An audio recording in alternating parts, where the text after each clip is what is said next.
నమస్తే, welcome to Andhraprabha. నేను Rana Pratap. So ఈ రోజు ఏపీ తెలంగాణ రెండు తెలుగు రాష్ట్రాలకు సంబంధించి రాజకీయ కోణాలపై మాట్లాడడానికి మనతో పాటు ఆంధ్రప్రభ ఎడిటర్ వైఎస్ఆర్ శర్మ సార్ గారు ఉన్నారు. వారితో మాట్లాడి చర్చిద్దాం. నమస్తే సార్. నమస్తే. ఏపీ రాజకీయ విషయానికి వస్తే ఈ రోజు వైఎస్ షర్మిల గారు ఫైనల్లీ జాయిన్ అయిపోయారు అనమాట కాంగ్రెస్. సో ఏ బాధ్యతలు ఇవ్వబోతున్నారా మీకు? ఇప్పుడు షర్మిల గారు ఒకటి ఆమె కాంగ్రెస్ లో చేరారు, రెండోదేమో ఆమె పార్టీ వైఎస్ఆర్ పార్టీని కాంగ్రెస్ లో విలీనం చేశారు. అంటే ఇప్పటి వరకు ఆమె అది ఒక ప్రాంతీయ పార్టీ అయినా, ఒక చిన్న పార్టీ అయినా, ఒక పార్టీ వ్యవస్థాపకురాలి దశ నుంచి ఇప్పుడు ఒక జాతీయ పార్టీ అయిన కాంగ్రెస్ లో ఒక సభ్యురాలు, ఒక క్రియాశీలక నాయకురాలిగా ఒక కొత్త పాత్రను పోషించాల్సిన పరిస్థితి ఇప్పుడు. సో ఆమెకి ఇప్పటి వరకు అయితే బాధ్యతలు కేటాయించలేదు. కానీ ఆమె చెప్తున్న దాన్ని బట్టి ఏంటంటే, నాకు ఏ బాధ్యతలు అప్పగించినా చేస్తాను, ఏ రాష్ట్ర బాధ్యతలు అప్పగించినా చేస్తాను అని అన్నారు. కానీ యాక్చువల్లీ అధిష్టానం దృష్టి అయితే అంతా కూడా ఏపీ వైపు ఉంది. నేను ఇందాక చెప్పినట్టుగా ఏపీలో అటు రెండు ఎలక్షన్స్ ఒకేసారి వస్తున్నాయి కాబట్టి ఉభయతారకంగా అక్కడ మోరోవర్ కాంగ్రెస్ గత 10 ఏళ్ల నుంచి నిద్రాణమై ఉన్న స్థితిలో ఒక కొత్త ఫోర్స్, ఒక కొత్త అస్త్రం, ఒక కొత్త బాణం కావాల్సిన అవసరం అయితే ఉంది. అలాగని అక్కడ ఏపీలో కాంగ్రెస్ నాయకులకి కొదవలేదా అంటే సీనియర్లు హేమీలు ఉన్నారు. కానీ వాళ్ళందరూ ఏంటంటే ఈ విభజన తర్వాత వాళ్ళు అనివార్యంగా తలదాచుకోవాల్సిన పరిస్థితి వచ్చింది. నిశ్శబ్దం మౌనం పాటించాల్సిన అవసరం వచ్చింది. వాళ్ళందరికీ కూడా ఇప్పుడు ఒక కొత్త నాయకత్వం కావాల్సిన అనివార్యమైన పరిస్థితి ఏర్పడింది అనమాట. వాళ్ళలో నాయకులు ఉన్నప్పటికీ కూడా ఈ సంక్షోభ సమయంలో రాష్ట్ర కాంగ్రెస్ పగ్గాలు తీసుకొని రాష్ట్ర కాంగ్రెస్ ని అనే రథాన్ని నడిపించే స్థాయి లేదు అక్కడ. సో ఈ నేపథ్యంలో ఏంటంటే రేపు ఎలక్షన్స్ లో అందులో ఇటు కర్ణాటకలో, ఇటు తెలంగాణలో వచ్చిన ఊపును బేస్ చేసుకొని దీన్ని స్ఫూర్తిగా చూపించి అక్కడ రాష్ట్ర కాంగ్రెస్ కి జవజీవాలు ఇచ్చి ఎన్నికల్లో ఒక బలమైన పార్టీగా పోరాడి వీలైతే అధికారం సాధించాలి. రెండోది ఏంటంటే జాతీయ స్థాయిలో ఒక ఇండియా కూటమి తరఫున కాంగ్రెస్ నుంచి ఏపీలో అత్యధిక లోక్సభ సీట్లు సాధించాలి. ఇది కాంగ్రెస్ లక్ష్యం. 2 లక్ష్యాలు. ఈ 2 లక్ష్యాలని షర్మిల ద్వారా సాధించాలనేది ఒక ఆలోచన. సో ఈమె పార్టీ పరంగా చూస్తే, నాయకత్వ పరంగా చూస్తే ఒక జూనియర్, అనుభవం తక్కువ. కానీ ఈ బరువు బాధ్యత మాత్రం చాలా పెద్దది. ఎందుకంటే అసలు ఆంధ్రప్రదేశ్ లో అసలు కాంగ్రెస్ పార్టీ బలంగా పోటీకి తలబట్టడానికి అక్కడ అంతటి స్పేస్ ఉందా?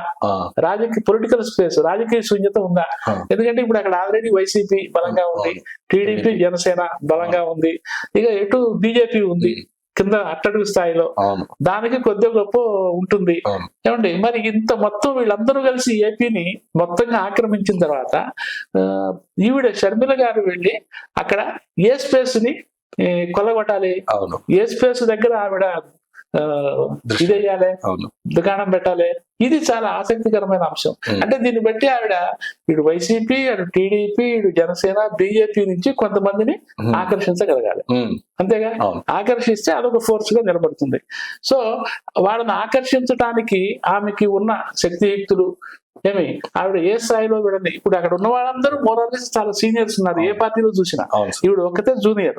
మరి ఈవిడ నాయకత్వంలో వాళ్ళందరూ ఈవిడ సామర్థ్యాన్ని ఎలా నమ్మి వాళ్ళు రాగలరు, ఇవన్నీ కూడా ఆవిడ ముందున్న సవాళ్ళు. అల్టిమేట్ గా ప్రజలు ఈవిడ చెప్పేది వింటే, ప్రజలు ఏం గెలిపిస్తే అదే నంబర్ 1 పొజిషన్ కింద రావచ్చు. కానీ ఏ పార్టీ నుంచి అయినా ఆ నాయకులు ఈవిడ వైపు రావాలంటే, కాంగ్రెస్ వైపు రావాలంటే ఈవిడ ఎజెండా ఏంటి, ఈవిడ ఎవరిని టార్గెట్ చేసుకుని అక్కడ పోరాడతారు? ఒకటి వైసీపీని టార్గెట్ చేసి పోరాడతారా, లేదా టీడీపీ, జనసేన, లేకపోతే ఇంకా బీజేపీ అట్టడుగు స్థాయిలో ఉంది కాబట్టి అది పెద్ద ప్రశ్న కాదు. సో జగన్ తో పోరాడాలంటే ఆమె జగన్ తో ఏ స్థాయిలో పోరాడగలరు? ఎందుకంటే ఆవిడ కేవలం జగన్ తో రాజకీయపరమైన ప్రత్యర్థిగానే ఉన్నారని అనిపిస్తుంది. కుటుంబ సంబంధాలు ఎలా ఉన్నాయంటే, కుటుంబ సంబంధాలు బాగానే ఉన్నట్టుగా మనకు తాజా పరిణామాలు తెలియజేస్తున్నాయి. కుటుంబ సంబంధాలను వాళ్ళు వీలైనంత వరకు పదిలంగానే ఉంచుకుంటున్నారు. అది శుభ పరిణామమే. ఎందుకంటే నిన్ననే ఆమె కొడుకు, కాబోయే కోడల్ని ఏమి హస్బెండ్ వీళ్ళందరూ వెళ్ళి జగన్ గారి వైఫ్ దంపతులు ఇద్దరికి శాశ్వతంగా శుభలేఖ ఇచ్చి పెళ్లికి ఆహ్వానించారు. సో ఇది కుటుంబపరమైన ఒక సంప్రదాయము. దీన్ని రెండు పక్షాలు చక్కగా పరిరక్షించుకున్నాయి. సో ఇక అల్టిమేట్ గా ఆవిడ రాజకీయ పోరాటం చేయాలి. ఆ రాజకీయ పోరాటంలో ఆమె ఏ స్థాయిలో జగన్ మీద విమర్శలు గుప్పిస్తారు ఏమంటే ఇవన్నీ చూసిన తర్వాత అప్పుడు వైసీపీ నుంచి ఎవరన్నారు వేరే ఆలోచన ఉన్నవాళ్ళు ఆమె వైపు మొక్కడానికి అవకాశం ఉంది. అప్పటిదాకా నేను అనుకోవటం ఇప్పుడు వెళ్లి వెళ్ళగానే సంచలనాలు జరుగుతాయని మనం అనుకోనక్కర్లా. ఇంకోటి ఆ వెళ్లే వాళ్ళు కూడా వాళ్ళంతా వాళ్ళు ఇవాళ రేపు అంతా సర్వేల కాలం కాబట్టి, సర్వేల సీజన్ కాబట్టి, అది సర్వేలు అనేది ఒక సంప్రదాయంగా మారిపోయింది కాబట్టి ఆ వెళ్ళాలనుకునే వాళ్ళు కూడా వాళ్ళ సొంత నియోజకవర్గాల్లో సర్వేలు జరుపుకుంటారు. సర్వేలు జరుపుకొని కాంగ్రెస్ లోకి వెళితే నాకు లాభమా నష్టమా ప్రజాస్పందన అల్టిమేట్ గా నాయకుడు పెట్టిందే కాదు పార్టీ బలపడేది, రేపు ఓటర్లు కదా ఓటేయాలి. సో ప్రజల సెంటిమెంట్ ముఖ్యం. అందుకని వాళ్ళు కూడా ప్రజల ఆలోచన ఎలా ఉన్నాయి, నన్ను యాక్సెప్ట్ చేస్తారా లేదా అటు ఓటాన్ని అనేది వాళ్ళు ఆలోచించుకున్న తర్వాత ఇది వైసీపీయే కాదు, ఒక టీడీపీ నుంచి వెళ్ళాలనుకున్నా జనసేన నుంచి వెళ్ళాలనుకున్నా వాళ్ళు ప్రజల సెంటిమెంట్ ఎలా ఉంది, ఆలోచనలు ఎలా ఉన్నాయి, ఇవన్నీ వాళ్ళు నిర్ధారించుకున్న తర్వాత మాత్రమే ఇటువైపు వచ్చే అవకాశాలు ఉంటాయి. ఇటువైపు వచ్చిన తర్వాత ఇక అల్టిమేట్ గా ఆవిడ పోరాట సామర్థ్యాలు, ఆమె ప్రజలు ఏ స్థాయిలో కన్విన్స్ చేస్తారు, రేపు ఎన్నికల ప్రచారంలో అది ఏ స్థాయిలో కన్విన్స్ చేస్తారు అనేది కూడా ఒక ప్రశ్న. ఎందుకంటే ఇప్పుడు ఇక్కడ తెలంగాణలో కాంగ్రెస్ మొన్న ఏం చేసింది, కేసీఆర్ గారు అందరినీ కలుపుకొని ఉద్యమమే చేశాడు, కానీ ఆయన మాత్రం తెలంగాణ తెచ్చింది నేను అంటున్నాడు, కానీ ఇచ్చింది మాత్రం సోనియా గాంధీ.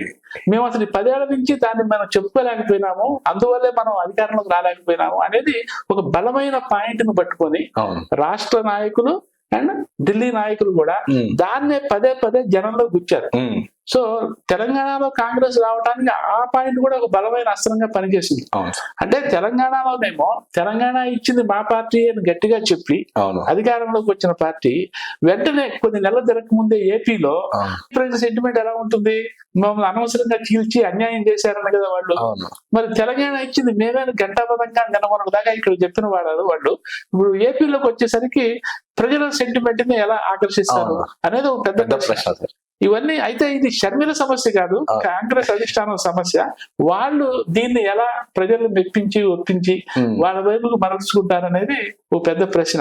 ముఖ్యంగా రాహుల్ గాంధీ లాంటి వాళ్ళు 1-4 సార్లు రాష్ట్రానికి వచ్చి సరే జరిగిందేదో జరిగిపోయింది, మీకైతే అన్యాయం జరిగింది, అప్పుడున్న కాలమాన పరిస్థితుల్లో మీకైతే అన్యాయం జరిగింది, మీరు ఇమీడియట్ గా మీకు రావాల్సిన అన్యాయం సరిదిద్దాలంటే ప్రత్యేక హోదా కావాలి, మేము వచ్చేదాగానే మీకు ప్రత్యేక హోదా ఇస్తాము అని హామీ ఇస్తారు. ఇప్పటికే ఇస్తున్నారు, ఇస్తూ వచ్చారు, రేపు అదే ఇస్తారు. అయితే ఆ ప్రత్యేక హోదాకి జనం కన్విన్స్ కావచ్చు. కానీ ఇక్కడ ఇంకో చిన్న లోపం ఏంటంటే ఆ ప్రత్యేక హోదా వచ్చేది ఇప్పుడు ఢిల్లీలో కూటమి వస్తే, ఇండియా కూటమి వస్తే. సో ఇండియా కూటమి వచ్చే పరిస్థితులు ఉన్నాయా లేవా అనేది కూడా ప్రజలు బేరీ చేసుకుంటారు. ఎందుకంటే ఇవాళ రేపు ప్రజలు ఎంత డీప్ గా ఆలోచిస్తున్నారంటే మనం కర్ణాటక ఎన్నికలు చూసినా, ఉత్తరాది 3 రాష్ట్రాల ఎన్నికలు చూసినా, తెలంగాణలో చూసినా ఈ పార్టీ 3వ స్థానంలో ఉంటుంది అనుకుంటే ఆ పార్టీ అభిమానులు 2వ స్థానంలో వచ్చే పార్టీకి ఓట్లేశారు. అంటే బీజేపీ అభిమానులు కూడా కాంగ్రెస్ పార్టీకి ఓట్లేశారు. కొన్ని చోట్ల బీఆర్ఎస్ అభిమానులు కూడా కాంగ్రెస్ పార్టీకి ఓట్లేశారు. ఎందుకంటే ఇక్కడ ఈ పార్టీ రాదనుకున్నప్పుడు అధికారంలోకి వచ్చే పార్టీ ఏదో చూసి వేస్తున్నారు. ఇది ఒక ట్రెండ్, న్యూ ట్రెండ్. గతంలో కొన్ని చోట్ల చాలా జరిగినప్పటికీ ఇప్పుడు ఈ లేటెస్ట్ గా మాత్రం ఇది కొత్త ట్రెండ్ గా బలపడిపోయింది. సో ఇప్పుడు రేపు మేము అధికారంలోకి వస్తే వేస్తాము అంటే వాళ్ళు ఆటోమేటిక్ గా మోడీ వస్తారా, ఇండియా కూటమి వస్తుందా, ఖర్గే వస్తాడా, రాహుల్ గాంధీ వస్తాడా, ఇన్ని ప్రశ్నలు వాళ్ళు వేసుకున్న తర్వాత కానీ అప్పుడు వాళ్ళు ఎటువైపు మొగ్గేది ఆలోచించుకోరు. సో ఏపీలో కాంగ్రెస్ కి సంబంధించి, షర్మిలకు సంబంధించి వాళ్ళ చుట్టూ ఇన్ని సమస్యల వలయము ఏర్పడి ఉంది. సో వీటన్నిటినీ ఛేదించుకుంటూ ఆమె చేసే ప్రయాణం అల్టిమేట్ గా ఏ ఫలితం ఇస్తుంది అనేది చాలా ఆసక్తికరం. ఇక చివరికి ఈమె చీల్చే ఈవిడ గెలవాలి అంటే, కాంగ్రెస్ పార్టీకి ఎక్కువ రావాలి అంటే ఏదో ఒక పార్టీలో ఓటర్లు చేల్చాలి. అది ఎవరిని గెలుస్తుంది? వైసీపీ ఓటర్లను గెలుస్తుందా, అదే ఆ కూటమి జనసేన టీడీపీ కూటమి గెలుస్తుందా, బీజేపీ ఓటర్లను గెలుస్తుందా? మరి ఎవరు ఓట్లు గెలిస్తే ఎవరికి లాభం? అవును, అల్టిమేట్ గా మరి పవన్ కళ్యాణ్ ఏమో నేను ఓట్లు చేయలేమను, అందుకనే మేమిద్దరం ఒకటైనాము, బీజేపీని కూడా ఇట్లాగే తెస్తాను కూటమిలోకి అని అంటున్నాడు ఆయన. మరి చివరికి ఈవిడ ఇప్పుడు వచ్చిన తర్వాత మరి నిన్న మొన్నటి దాకా కాంగ్రెస్ అయితే ఎవరు లేరు, అనాదిగా ఉంది, వాళ్ళకి నో బాధరబంది ఏమి. కానీ ఈవిడ వచ్చిన తర్వాత కొత్త ఊపు అనేది వస్తే అప్పుడు వీళ్ళందరికీ మళ్ళీ కొత్త సమస్య, ఎవరు ఓట్లు గెలుస్తుంది. మన వైసీపీ ఓట్లు గెలిచింది అనుకోండి, డెఫినెట్ గా అది జగన్ గారికే లాభం, జగన్ గారికే లాభం. ఇక టీడీపీ జనసేన ఓట్లు గెలిస్తే అదైనా జగన్కి లాభం. సో అల్టిమేట్ గా ఈ రాజకీయంగా ఈ ఫలితం అనేది ఎట్లా ఉంటుంది అనేది చాలా పాయింట్ల మీద ఆధారపడి ఉంది. షర్మిల వేసే ప్రతి అడుగు ఒక్కొక్క సమస్య అవుతుంది. అట్ ది సేమ్ టైమ్ ఒక్కొక్క సమస్యకి పరిష్కారం కూడా అవుతుంది. సో చూసారు కదా, ఇది ఈ రోజు ఎడిటోరియల్ టైం. సో రేపు మరొక టాపిక్ తో మళ్ళీ మేము ముందుంటాం. అప్పటి వరకు చూస్తూనే ఉండండి ఆంధ్రప్రభ.